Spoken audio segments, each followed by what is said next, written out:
Yn y fideo yma, mi wnawn ni edrych ar sut i rannu mewn cymhareb a roddir yn yr achos lle mae yna gymhariaeth rhwng rhannau gwahanol o'r gymhareb. Felly, gadewch i ni edrych ar y cwestiwn yma. Cymhareb nifer y bechgyn i'r nifer y ferched mewn neuadd yw 4 i 7. Mae 24 yn fwy o ferched yn y neuadd. Sawl disgybl sydd yn y neuadd i gyd.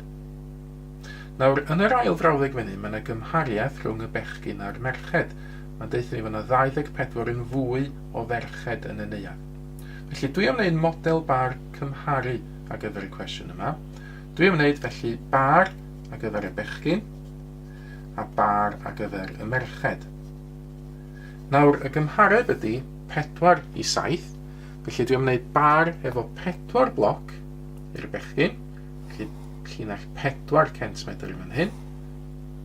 A wedyn dwi am wneud bloc neu bar efo 7 bloc yn efo i'r merched. Felly, na i farcio ffwrdd fesul centimedr yn fan hyn. Wedyn ei wneud llinellau vertical i ymuno. Felly, eto, gymhareb ydy 4 i 7. 4 rhan o'r gymhareb felly i'r bechgyn, 4 bloc. 7 rhan o'r gymhareb i'r merched, 7 bloc. Nawr, be wedi'i ychwanegu i'r bariau yma? Eto, yr ail frawddeg ydy mae yna 24 yn fwy o ferched yn y neuadd. Nawr, pa ran o'r diagram sydd yn dangos hynna? Wel, mae'r rhaid i'r darn o diagram sy'n dangos hynna fod y darn yma. Os dyn ni'n cymharu'r bechgyn hefo'r merched, mae gan y merched y 3 yn fwy o flociau fan hyn, felly mae'r rhaid i'r 3 bloc yma gynrychioli'r 24 yn fwy o ferched yn y frawddeg yma. Felly, fe dde labelu'r darn yma'r diagram hefo 24. Mae'r cwestiwn yn gofyn i fi sawl disgybl sydd yn y neuadd i gyd, felly dwi eisiau cyfanswm y bechgyn a'r merched, sef y darn yma dyn ni ddim yn wybod ar y cychwyn.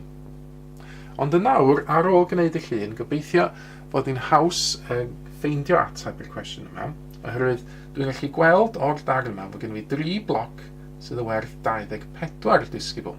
Felly, mae 2 rhan o'r gymhareb yn 24 disgybl.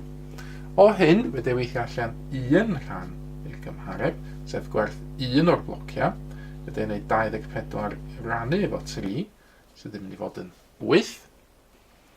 Ac yna, mae'r cwestiwn yn gofyn i fi, sawl disgybl sydd yn y neuadd i gyd, felly dwi eisiau cyfanswm y bechgyn a'r merched.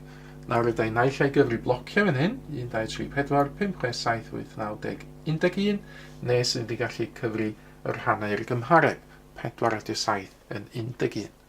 Felly, be dwi angen gwneud ydy gweithio allan faint o ddisgyblion sydd yn 11 rhan o'r gymhareb. Mae 1 rhan yn werth 8, lluosi hwnnw fe 11 felly i gael 88. Ac felly, yr ateb i'r cwestiwn yma, faint o ddisgyblion sydd yn y neuadd i gyd, mae 88 disgybl yn y neuadd i gyd. Sylwch hefyd, fod y cwestiwn ddim wedi gofyn i fi amdan hyn, so ni rwan yn gallu gweithio allan faint o fechgyn sydd yn y neuadd, mae hynna'n 8 lluosi efo 4 sydd yn 32, neu faint o ferched sydd yn y neuadd, mae'n 8 i bob un bloc, felly 8 lluosi efo 7 yn 56 disgybl. Cyfle iddo chi rwan rhoi cynnig ar y math yma gwestiwn. Mae yna newydd wedi ymddangos ar y sgrin yn awr. Meddyliwch chi am ateb i'r cwestiwn yma cyn cymharu eich ateb chi efo'r ateb cywir sydd yn nawr yn cael ei ddangos ar y sgrin. Mae mwy o fideos adolygu ar gael ar ein sianel YouTube Adolygu Mathemateg. Am y newyddion diweddaraf neu holi cwestiwn, dilynwch ein cyfrif Trydar @mathemateg. Neu ewch i'n gwefan www.mathemateg.com am fwy o adnoddau adolygu.